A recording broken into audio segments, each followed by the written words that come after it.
layer's all ready to be airbrushed. You spin it around for you. There's a couple places I can see the cake a little bit. I think once I airbrush it, it'll be fine.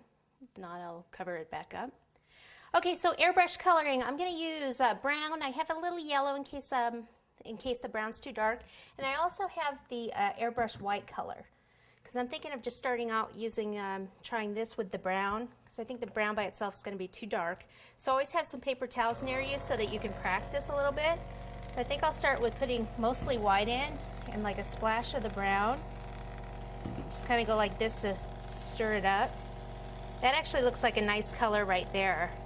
So I'll start at the back and then just lightly go up and down. What I should do is hold maybe this piece of cardstock down here so I don't get as much on the board.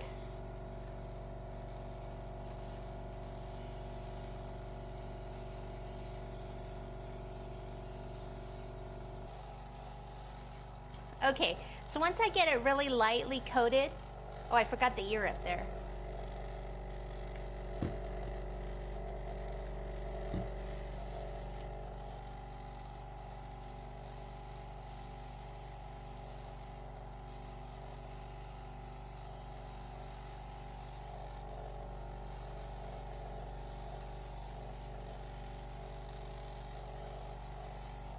Okay, I have it all lightly coated. Now I'm just going to use the brown by itself.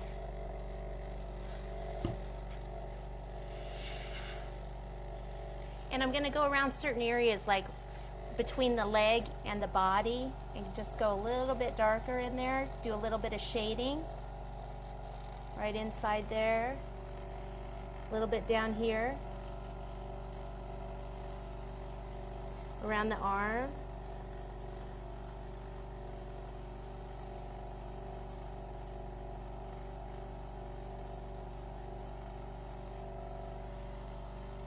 Around the tail a little bit,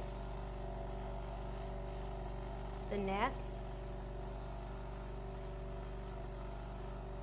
so where it goes in like that.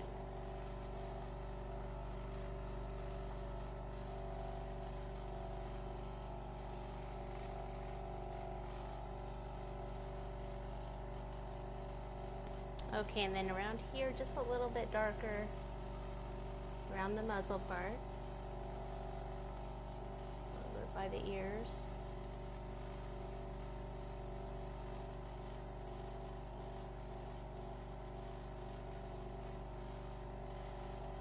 Do a little bit behind the ears.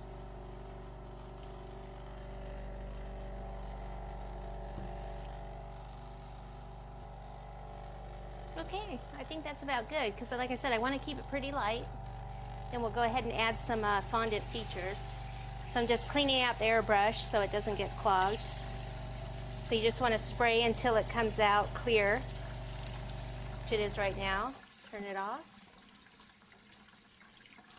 All right, so let me clean this up and get some fondant out and we'll start to finish her off.